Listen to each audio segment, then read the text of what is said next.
Sanjung calon pilihanmu sesuka hatimu, tapi jangan mencaci calon pilihan orang lain. Itu saja sudah. KPU adalah wasit permainan sepak bola. Kalau sampai wasit curang, maka permainan akan hancur lebur. Betul? Kita doakan kepada Allah yang jujur dan amanah, panjang umur, sehat badan. Yang tidak jujur, cepat mati. Jangan.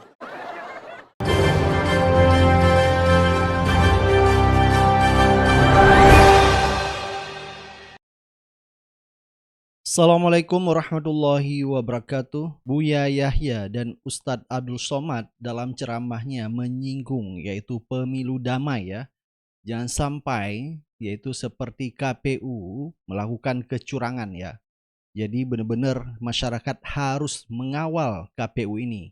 Karena menjelang Pilpres 2024 nanti pada tanggal 14 Februari kita akan menyoblos yaitu calon presiden sesuai dengan pilihan kita. Ustadz Abdul Somad dan Buya Yahya yaitu memberi nasihatnya yaitu menekankan jangan gara-gara pilpres sehingga terjadi permusuhan antara saudara atau keluarga. Jangan sampai karena berbeda pilihan sehingga kita harus bermusuhan ya. Baik, tanpa banyak kalam langsung saja kita simak yaitu video Buya Yahya dan Ustadz Abdul Somad. Di hari politik ini, di bulan politik ini, ingat, tolong dengar semuanya. Dan kami berharap bahwasanya calon presiden ini mau mencatat omongan kami ini. Dan setiap spanduknya ditempelin kalimat ini. Saya pede karena yakin itu yang kami rindukan. Ya nggak berani nulis ya nggak tahu apa yang diinginkan nanti. Apa sederhana kalimat yang perlu saya sampaikan. Kami rindu bahwasanya Anda ini biar beda pilihan, tidak musuhan, tidak berantem. Kan itu. Kita sudah lama ribut kan? Kampret sama cebong, tahu? Di mana dia? Masya Allah. Ada orang ribut dengan hal-hal semacam itu. Yang satu jadi presiden, yang satu jadi menterinya. Sudah selesai. Bisa menehde bareng. Yang di bawah berantem nggak selesai. Keluarga nggak tegur sapa. Tapi kita pengen bahasanya pemilu ini adalah indah. Anda harus jadi orang cerdas. Jangan mau diadu domba, diajak bermusuhan. Suami sama istri bisa saja beda pilihan dulu ya. Oh ini kantornya beda. Ini kantor sana beda pilihan, gak ada masalah, tetap indah mesra. Akhir pemilihan nanti langsung ke dokter positif kembar 3. Jangan bikin ribut masalah. Sebab gara-gara beda ini grup WA ada satu yang masya Allah itu juga nggak enak hati di masjid. Dia paling vokal, dia paling begini, sudah nggak enak masjid. Maka ambil rambu-rambu ini, insya Allah di masjid ini indah, di WhatsApp Anda indah, rumah tangga Anda indah, sederhana. Hamba Allah dengar, catat ini semuanya. Sanjung calon pilihanmu sesuka hatimu, tapi jangan mencaci calon pilihan orang lain. Itu saja sudah. Kalau Anda mau pakai ini siapa? Kalau ada calon presiden nggak berani mengangkat kalimat ini, nggak tahu apa yang diinginkan. Karena saya capek, saya ngelihat permusuhan luar biasa. Sudah, kita jangan bermusuhan. Hamba Allah, kita perlu indah. Ingat, sanjung calon pilihanmu sesuka hatimu, tapi jangan mencaci calon pilihan orang lain. Tim sukses, Anda harus berani ngomong gitu. Makanya biarpun katanya mendukung orang, memang calonmu itu bukan malaikat ya. Sebab ini adab akhlak jadi Nabi. Nabi pernah melarang, anak muda, jangan kau caci ibumu loh ya. Jangan kau caci ibumu. Kan gak masuk akal ya Rasulullah, bagaimana seorang anak mencaci ibunya. Oh ada, kau caci ibunya orang, maka orang itu akan membalas mencaci ibumu. Anda mencaci calon orang lain, dia akan mencari calon Anda dan akan dicaci. Anda berarti mencaci calon Anda sendiri. Tidak beradab Anda itu. Kenapa caci maki? Memang calonmu malaikat. Saya juga tidak tertarik dengan sebagian. Ada kita masukkan grup-grup, saya tidak balas.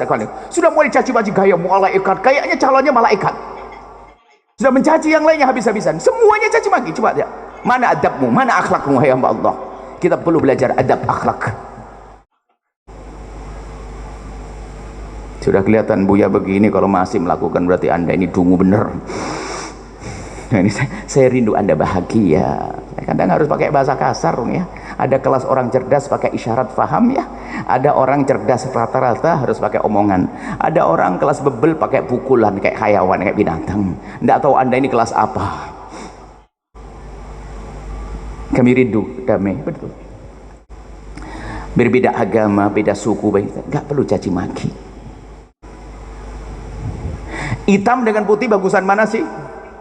Yang bener rambutmu putih?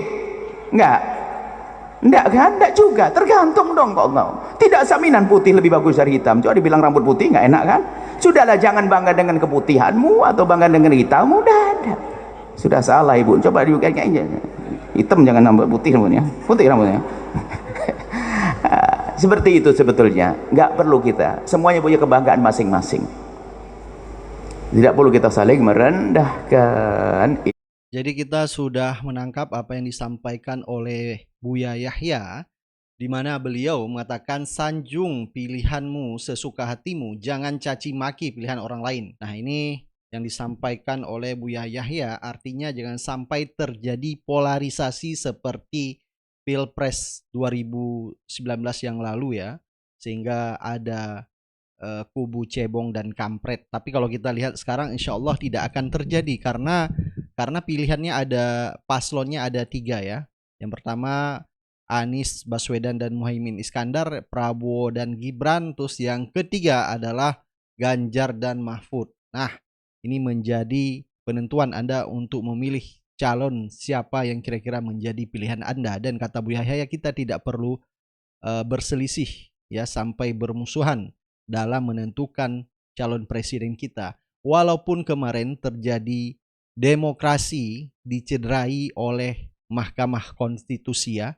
Nah, Ustadz Abdul Somad juga dalam ceramahnya yaitu menyinggung adalah pemilu damai ya, dan mengatakan bahwa KPU harus netral dan jujur, tidak boleh curang ya. Jadi benar-benar KPU tidak boleh memihak.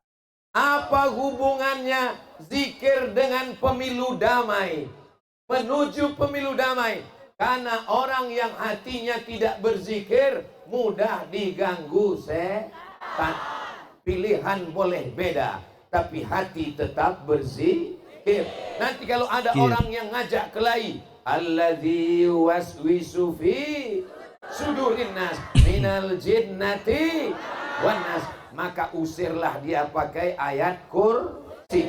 Kenapa diusir pakai ayat kursi? Karena sekarang lagi banyak rebutan kursi.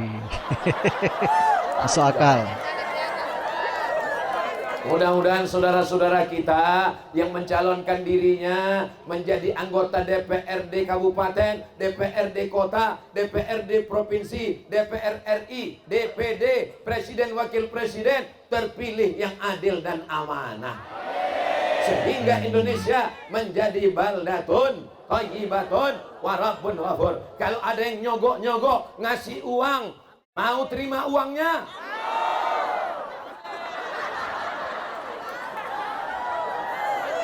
Ambil uangnya, jangan coblos orangnya.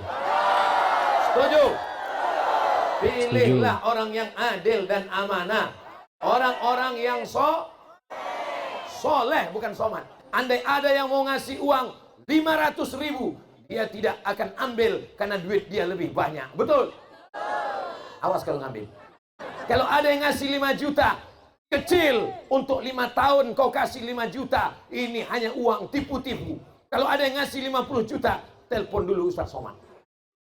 Assalamualaikum Ustaz Somad. Waalaikumsalam.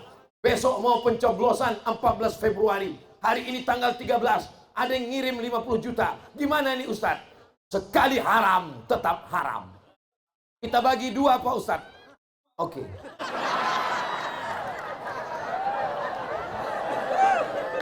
Kita doakan bapak-bapak KPU jujur, adil, dan amanah.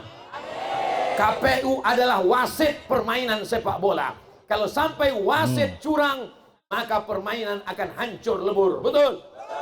Kita doakan kepada Allah yang jujur dan amanah, panjang umur, sehat badan. Yang tidak jujur, cepat mati. Jangan. Amin, amin, amin. Yang tidak jujur kita doakan supaya dapat hidayah. Baik, kita sudah mendengar ya apa yang disampaikan oleh Ustadz Abdul Somad. Pemilu jujur, adil, dan damai. Yang sampai terjadi perbedaan sehingga terjadi juga permusuhan. Jangan sampai terjadi polarisasi seperti tahun-tahun sebelumnya. Kita doakan bahwa pemilu 2024 menjadi damai dan tidak ada aksi kecurangan yang dilakukan oleh pihak manapun maupun KPU. Kita harus kawal. Baik, sampai ketemu lagi di video-video selanjutnya. Assalamualaikum warahmatullahi wabarakatuh.